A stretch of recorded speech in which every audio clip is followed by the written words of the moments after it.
There is a phenomenon known as national chauvinism, also a national racism. And yes, people of color can be guilty of this as well.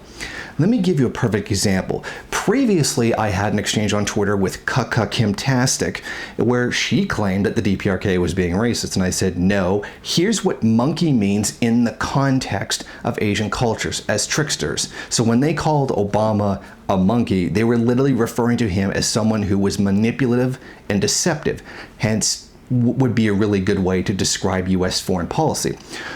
Her decision, however, was to call me racist because I disagreed with her Americanization of third world people's cultures, because it must always be about Americans, and everything in the world must go according to their culture because theirs is right no matter what. American exceptionalism again. So basically the same thing has happened again, except this time on a larger scale. The Sacramento Kings, the basketball team, printed up a bunch of t-shirts for Chinese New Year, the Year of the Monkey, and then attempted to give them away at a game. See, the problem was, it's also Black History Month, so it was somehow interpreted that this was an attack on black people and that this was inappropriate.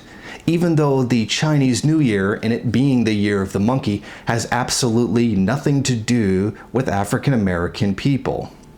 But they were offended by it, so they took the t-shirts away. This is the same kind of nonsense.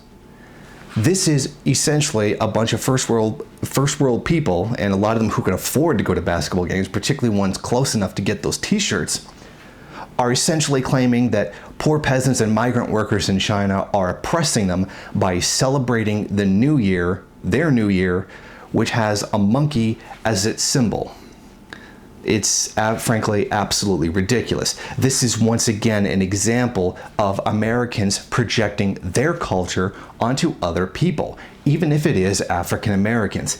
And yes, the definition of racism is where one race holds power over another. So yes, first world black people can be racist to third world people of color as well. And this is a pretty good example of that.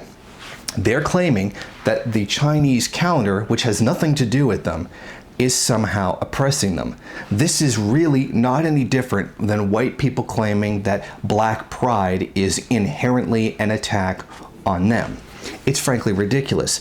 But because first world people, particularly Americans, are so self-centered and on such a massive ego trip, they really believe that these third world cultures, which have nothing to do with them, are somehow all about them and offensive to them.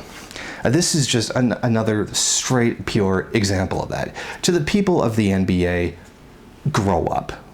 Because Chinese New Year has nothing to do with you. It was a simple promotion to get people in seats, to get people to go to the games. It was a cute little thing that they did to sell their product. It was not a malicious attack upon African Americans. What you're doing right now by claiming that poor peasant and migrant workers in China are oppressing you is pretty much a prejudice thing. So for the poor millionaires that play basketball, get over it. If you like this video and you'd like to see more of them, then head over to my Patreon page and show your support. Or you can go to the MRN bookstore and check out some of the latest books available. Don't forget to rate, comment, subscribe, and share on various social media.